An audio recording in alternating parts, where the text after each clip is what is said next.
Bidhannagar municipal sports academy চলতি কলকাতা লিগে premier ডিভিশনে খেলতে দেখা যাবে এই দলকে। তৃতীয় ডিভিশন থেকে ধাপে ধাপে তারা পৌঁছে গেছে কলকাতা লিগের মূল ডিভিশনে। গত মরশুমে প্রথম ডিভিশনে রানার্স হওয়ার দৌলতে তারা এবার লড়াই করবে কলকাতা লিগের প্রিমিয়ার দলগুলির সাথে। মূলত বেশিরভাগ নিজেদের একাডেমি ও গত মরশুমে ছেলেদের ধরে রেখেছে তারা। এই একাডেমির টেকনিক্যাল ডিরেক্টর হিসেবে আছেন প্রখ্যাত প্রাক্তন ফুটবলার বাসুদেব মণ্ডল। আমরা কথা বলে নিয়েছিলাম তার সাথে। কথা বলেছিলাম দলের কোচ সুকান্ত বোস এবং সহকারী কোচ বৈশাখী মণ্ডলের সাথে। কথা বলেছিলাম দলের সর্বময় কর্তা প্রিয়ম দের সাথে। আর কথা বলে নিয়েছিলাম ফুটবলার মোহন বৈরাগীর সাথে। ইস্টবেঙ্গল মোহনবাগানের বিরুদ্ধে খেলাটাকে কি নিজেদের প্রমাণ করার মঞ্চ হিসেবে দেখছেন বিধাননগর মিউনিসিপ্যাল স্পোর্টস একাডেমির ছেলেরা? চলুন সবটাই জেনে নেব ইন্ডিয়ান স্পোর্টস গ্রুপের ভিডিওতে।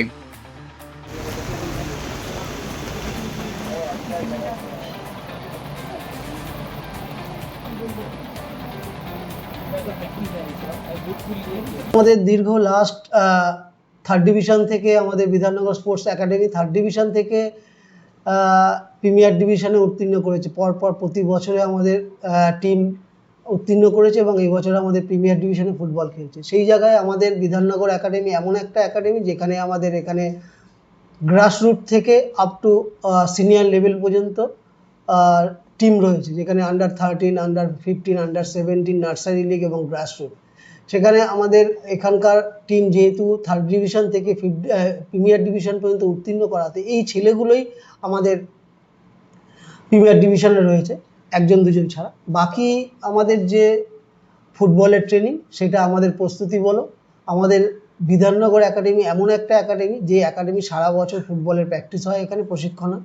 এবং আমরা লাস্ট ইয়ার যখন আমাদের ফুটবল শেষ হয়, ফার্স্ট ডিভিশন যখন আমরা সেকেন্ড পজিশন পাই, তারপরেই আমাদের কিন্তু প্র্যাকটিস সেশন আমাদের শুরু হয়ে যায়। এবং শুরু হয়ে যাওয়ার পর আমরা বেশ কিছু টুর্নামেন্ট খেলেছি। আমরা সবচেয়ে বড় কথা RFDL এর মতন টুর্নামেন্টটা খেলেছি। RFDL এ টুর্নামেন্ট খেলাতে আমরা রেস্ট অফ 11 থেকে আমরা পার্টিসিপেট করেছিলাম আমরা জামশেদপুরে। সেখানে আমরা জামশেদপুরের মতন টিমকে এবং উড়িষ্যার মতন টিমকে আমরা পরাজিত করেছি, সেখান থেকে চ্যাম্পিয়ন হয়ে আসি। এখানে আমরা যখন ইস্টবেঙ্গল মোহনবাগানের মূল পর্বে যখন খেলি, সেখানে আমরা 4th পজিশনে আমরা শেষ করি। আমাদের পারফরমেন্স অনুযায়ী আমাদের বিধাননগর একাডেমি, আমরা এটা বিশ্বাস করি যে আমরা অবশ্যই সাফল্যের চাবিকাঠি হচ্ছে চ্যাম্পিয়ন হওয়া, ম্যাচ জেতা। আমাদের সেই জায়গা থেকে আমরা একটু আলাদা করে ভাবি যে আমাদের এখানে প্রোগ্রেশনটা হচ্ছে সবচেয়ে ডেভেলপমেন্ট, আমাদের ফুটবলারদের কতটা ডেভেলপমেন্ট হচ্ছে সেটার উপরে আমরা বেশি জোর দিই। এবং আমাদের এখানে যারা কোচরা আছে তারাও কিন্তু সেইটার উপরেই জোর দেয়। আর তারপর আমাদের টিমটা লাস্ট থার্ড ডিভিশন থেকে প্রিমিয়ার ডিভিশন পর্যন্ত সুকান্ত এবং বৈশাখী, আমি তো ওদের সাথে সবসময় ছিলাম। এই টিমটাকে আস্তে আস্তে আস্তে কীভাবে এরা থার্ড ডিভিশন থেকে চ্যাম্পিয়ন হয়ে যখন প্রিমিয়ার ডিভিশনে, ওদের কিন্তু সেইটা আস্তে আস্তে আস্তে আস্তে আমাদের কোচেসরা সেইভাবেই ওদেরকে প্রশিক্ষণ দিচ্ছেন। এবং আমাদের টিম কিন্তু এবছর প্রিমিয়ার ডিভিশনে আন্ডারডগ হিসাবে ফুটবল খেলবে।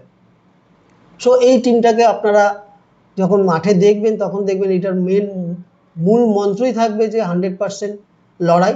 এবং এই লড়াইটাই আমাদের মূল মন্ত্র। সারা ম্যাচে এবং সারা টুর্নামেন্টে এই লড়াইটাই দেখবেন। আশা করি আমাদের যারা দর্শকরা যারা ফুটবল দেখবেন, এই লড়াইটাই সারাক্ষণ দেখবেন। এবং তার মধ্যে থেকে আমি একজন দুজনের নাম বলবো না, আমাদের স্কোয়াডে 34 জন প্লেয়ার আছে, সবাই 19-20 সবার মধ্যেই, এবং সবার ইউনিটিটা আমাদের টিমের হচ্ছে মূল মন্ত্র। আর ভারতবর্ষে আমার মনে হয় না যে কোনো একাডেমি এরকম থার্ড ডিভিশন থেকে প্রিমিয়ার ডিভিশনে উত্তীর্ণ হয়ে যাওয়া, আমার মনে হয় না, আমি তো দেখিনি আমার ফুটবল কেরিয়ারে। বাট বিধাননগর এমন একটা একাডেমি, যে একাডেমিটা আজকে এতগুলো ইভেন্ট যার তত্ত্বাবধানে এখানে রয়েছে, সে কেউ না, আমাদের ছত্রছায়ার আমরা রয়েছি, সেটা হচ্ছে পিয়নদের কথা না বললেই নয়। যে পিয়নদা আমাদের এমনভাবে এখানে রয়েছেন যে উনি সম্পূর্ণ দায়িত্বটা পালন করেন এমনভাবে, কাউকে বুঝতে দেয় না যে আমাদের একাডেমিতে কোথায় কি প্রবলেম আছে, কোথায় কি দরকার আছে। সমস্ত ব্যাপারটাই আমাদের এত সুন্দরভাবে অর্গানাইজ করেন। এবং এই পিয়নদা ছাড়া আমাদের এই একাডেমিতে সত্যি আমাদের খুব দুর্বল হয়ে যাবে পিয়নদা না থাকলে। পিয়নদার জন্য আজকে আমি 18 সাল থেকে এখানে রয়েছি, আজকে 2026, এত বছর ধরে আজকে ডিউটি রয়েছি একটাই কারণে, আমাদের বিধাননগরে একটাই জিনিস, সেটা হচ্ছে আমাদের কোচদের যে বন্ডিং। এইটা আমি বহু জায়গায় কোচিং করিয়েছি, ফুটবল খেলেছি, বাট এরকম বন্ডিং আমি কোথাও দেখিনি। এর মূল কারণ কিন্তু এই পিয়াম দে আমাদের কোচেসদের এত সুন্দরভাবে রেখেছে, যেটা গাইডেন্সটা ওনার ছত্রছায়ায় আছে বলেই আমরা এত সুন্দরভাবে রয়েছি। আর বাকি আমাদের এবছরের ফুটবলের প্রস্তুতি, আমরা আশা করছি যে দেখুন, আজকে ফুটবলের পারফরমেন্সই শেষ কথা। পারফরমেন্স কতটা দেবে না দেবে এটা প্লেয়ারদের ওপর নির্ভর করে। আর আমরা কোচেসরা যারা আছি তারা তো আমরা সবসময় চেষ্টা করি যে আমাদের ফুটবল প্লেয়ারদের থেকে বেস্ট ওদের পারফরমেন্সটা কিভাবে নিতে হয় সেটা আমাদের কোচরা ভালো মতনই জানে। তবে এবছরের যে ফুটবল প্রেমীরা যারা প্রিমিয়ার লিগ দেখবেন আজকে, তারা কিন্তু আজকে বিধাননগরের ফুটবল দেখে অবশ্যই আপনারা আনন্দ পাবেন। আপনারা মাঠে আসুন এবং আমাদের বিধাননগরের ফুটবলারদের উৎসাহ দিন। আশা করি আমাদের এবছরের রেজাল্ট খুব ভালো হবে।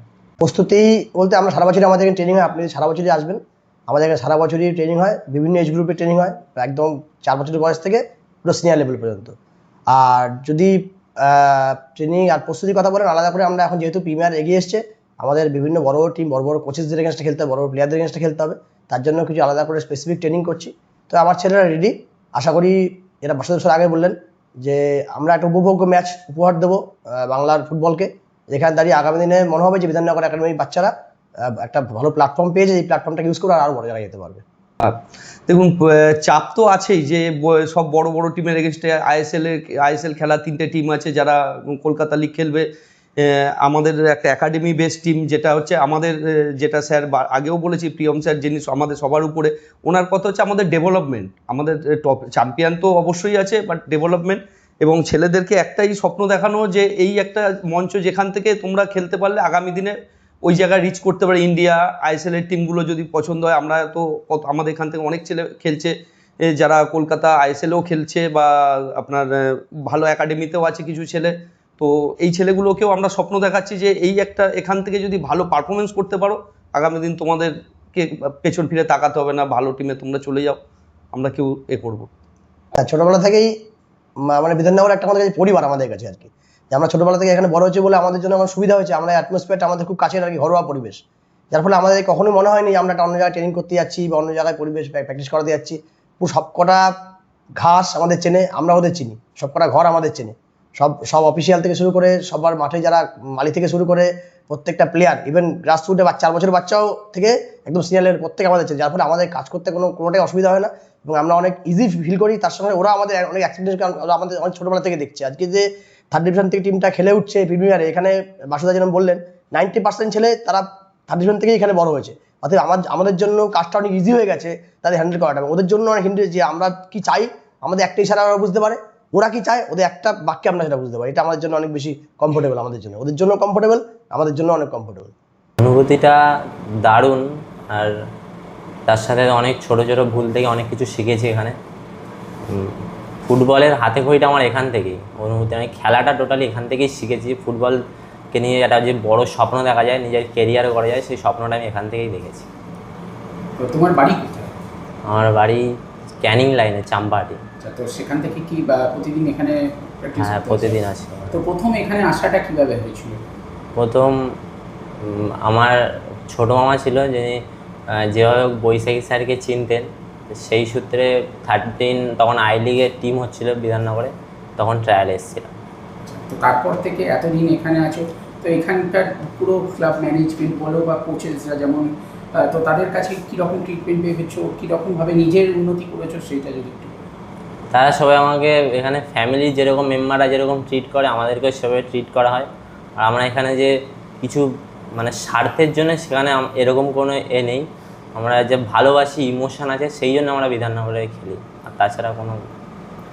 চম্পাহাটি থেকে রিসেন্ট দিব্যেন্দু বিশ্বাস ফুটবল খেলছে বড় পর্যায়ে, আলাপ আছে তোমার সাথে? হ্যাঁ, এর আগে আমি যখন মোহনবাগানে ছিলাম তখন সেই সূত্রে জানা পরিচিত, এর বাইরে বেশি কিছু নেই। মোহনবাগান কোন টাইমে ছিল? আরএফডিএল টিমে ছিলাম। আচ্ছা, তো এবারে কলকাতা লিগে মোহনবাগান, ইস্ট বেঙ্গল এদের বিরুদ্ধে খেলতে পারবে, এইটা কতটা মানে নিজেদের প্রমাণ করার তাগিদ হিসেবে কতটা এইটা চ্যালেঞ্জিং আছে যে মোহনবাগান ইস্ট বেঙ্গলের বিরুদ্ধে খেলবো, চেষ্টা থাকবে যে আমরা আমাদের সেরাটা দিতে পারি, বাকিটা ম্যাচে দেখা যাবে রেজাল্ট কী হচ্ছে। বন্ডিংটা তো অবশ্যই কাজে আসবে। তো মানে আমি একটা যেটা মনে করি সেটা হচ্ছে ড্রেসিং রুম হচ্ছে একটা সাফল্যের চাবিকাঠি। তো আমাদের যে কোনো টিমের ক্ষেত্রে, প্রিমিয়ারে তো আরও বেশি, ড্রেসিং রুমটা আমাদের খুব ভালো। এতক্ষণ স্যাররা, বাসু স্যার, বৈশাখী স্যার, সুকান্ত স্যার বললেন, বন্ডিংটা আমাদের খুব ভালো। এবং এখানে আরেকটা বিষয় যে এই যে ছেলেগুলো এখানে খেলছে, তো সেই ছেলেগুলোর বেশ কিছু ছেলের অন্যান্য বড় ক্লাবে অনেক হাতছানি ছিল, বেশি টাকার হাতছানি ছিল, কিন্তু তারা শুধু ভালোবেসে আবেগের বশে আমাদের সাথে আছে। সুতরাং এই বন্ডিংটা আমাদের দারুণ কাজে লাগবে আশা করি। তো দেখা যাবে বাকিটা মাঠে নিশ্চয়ই আমরা প্রমাণ করতে পারবো। আমাদের প্রথম বছর প্রিমিয়ার লিগ, এটা একটা দারুণ আমাদের কাছে আবেগের বিষয়, দারুণ আনন্দের বিষয়, অনেক স্বপ্ন, অনেক প্রচেষ্টার ফসল আমরা আমাদের এই প্রিমিয়ার ডিভিশনে উত্তরণ। আমাদের একাডেমির ছেলে যারা আছে, থার্ড ডিভিশন থেকে খেলে আসা ছেলে প্রচুর আছে। এমনও ছেলে আছে যারা 2009-10 সালে আমাদের নার্সারি খেলেছিল। গত বছর যখন আমরা ফার্স্ট ডিভিশনে উঠলাম, তখন এরকম দুজন ছেলে অন্য ক্লাবে খেলতো, তারা আমরা ফার্স্ট ডিভিশনে উঠেছি বলে অন্য ফার্স্ট ডিভিশন থেকে আমাদের কাছে চলে এসছে, ফার্স্ট ডিভিশন খেলে তারা এবার প্রিমিয়ারে তুলেছে টিমটাকে। আমাদের সবই বেশিরভাগই পুরনো ছেলে, 5-6 জন বোধহয় আমাদের এবার নতুন সিলেকশন করে নেওয়া হয়েছে। মাঠে আমরা সবসময় প্র্যাকটিস করতাম, তখন হয়তো অন্য কোনো একটা টিম প্র্যাকটিস করতো, যেই সময়টা আমরা সেই সময়টা করতে পারতাম না, কিন্তু অবসর সময় আমরা করতামই। তো যেহেতু আমাদের একটা বড় ইনফ্রাস্ট্রাকচার, দুখানা মাঠ আছে, আমরা এদিক ওদিক করে প্র্যাকটিস করতেই পারি। আর এই মাঠটাকে আমরা এখন প্র্যাকটিস করলাম, আর প্রতিদিন আমরা এই মাঠে সবসময় প্র্যাকটিস করিও না, কারণ ম্যাচের জন্য আমাদের একটা মাঠ বাঁচিয়ে রাখতে হয়। সেজন্য মাঝে মাঝে আমরা যখন মানে ফুটবলিং সেশন থাকে না, যখন অন্যান্য সেশন থাকে, তখন আমরা ওই মাঠটাতেও প্র্যাকটিস করি।